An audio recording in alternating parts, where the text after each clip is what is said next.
Hello, myself Meeta Prajapati, lecturer in Computer Engineering, Government Polytechnic, Gandhinagar. Today we are going to learn single heir inheritance and how to make private member inherited. So, after learning this topic, you will be able to develop programs using single inheritance and develop programs by making a private member inherited. According to the syllabus, topics to be covered: 4.3 Single inheritance, 4.4 Making a private member inherited. So these two topics we will learn in this lecture. Now let us understand what is single inheritance. A derived class with only one base class is called single inheritance. Base class is also called parent class and derived class is also called child class. So in figure, class A is called base class or parent class, and in class B is called as derived class or child class. So this is the graphical representation of the single inheritance. Now let us understand through the example how to use the single inheritance. Now here we are defining two class, base class and derived class. Base class is circle, class circle having protected members float A and integer R. Here we are not using the private because we have to use this member function and member variable within the derived class. So we have to declare is a protected. In public section there is a get data function, member function. Here we are reading the value of radius. So void get data, and void area. In this member function we will calculate the area of circle.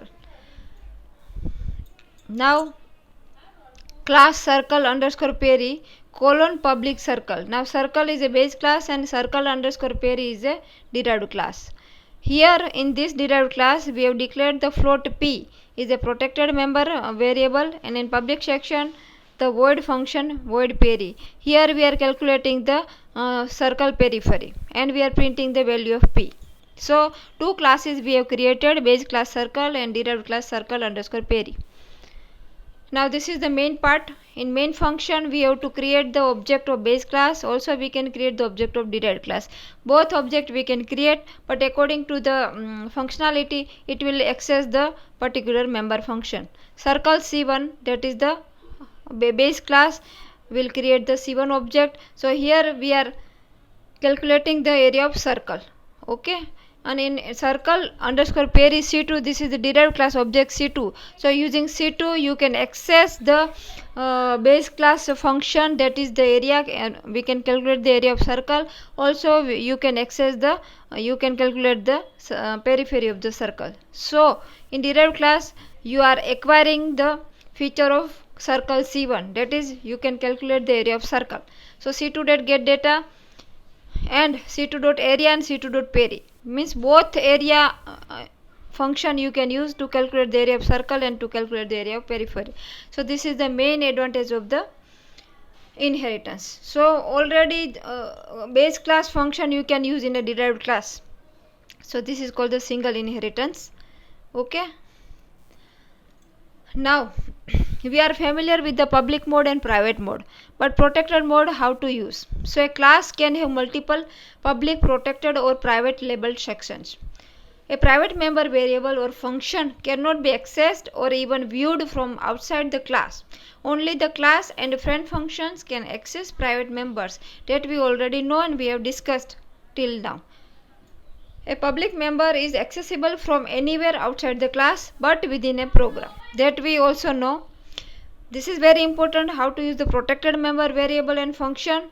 So a protected member variable or function is very similar to a private member, but it provided one additional benefit, that they can be accessed in child classes which are called derived classes. Means whenever we want to use the member variable and a function within the derived class, we have to declare that member variable and member function as a protected access modifier.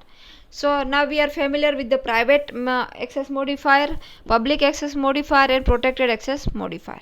Okay, now this is the effect of visibility in inheritance. Now how to use the particular class in public mode, private mode and protected mode. Now whenever we access the same class within the public mode, private mode, protected mode, there is a yes, means you can access in public mode, private mode and protected mode. Now whenever in derived class you can access the public member variable and member function, but you cannot access the private member and private function. But protected member variable and member function you can access in a derived class. So this is the main advantage of the protected mode.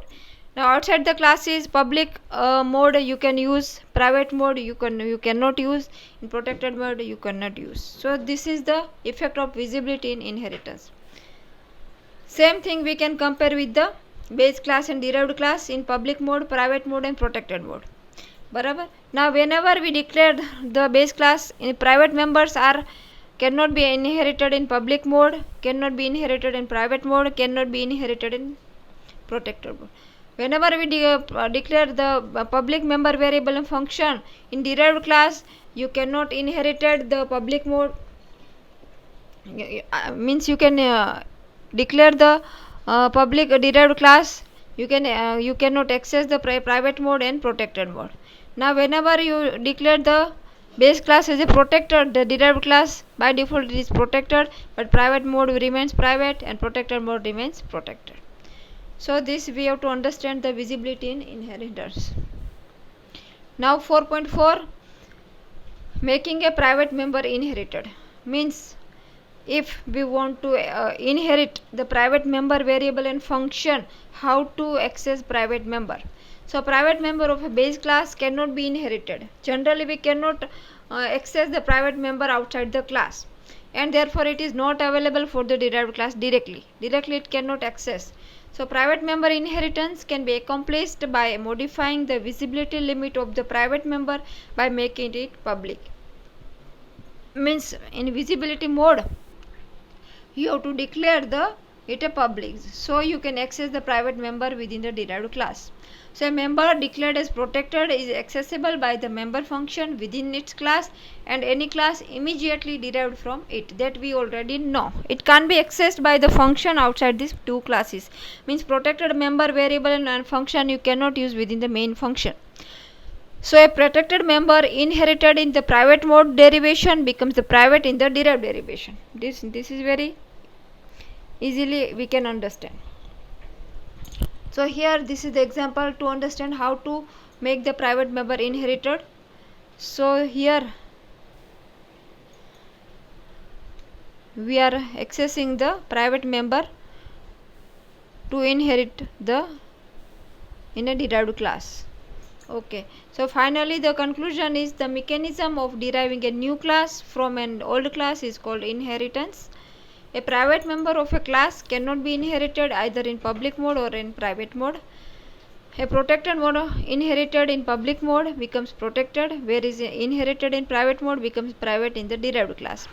A public member inherited in public mode becomes public, whereas inherited in private mode becomes private in the derived class. This we already understood. What is the use of private, protected and public member variable and functions? Private member can be inheritable by modifying the visibility limit of private member by making it public. So today we have discussed the single inheritance, the different visibility access modifier, private, protect and public, and how to make the private member inheritable in the derived class. And this is the book and references you can also access. Okay, thank you.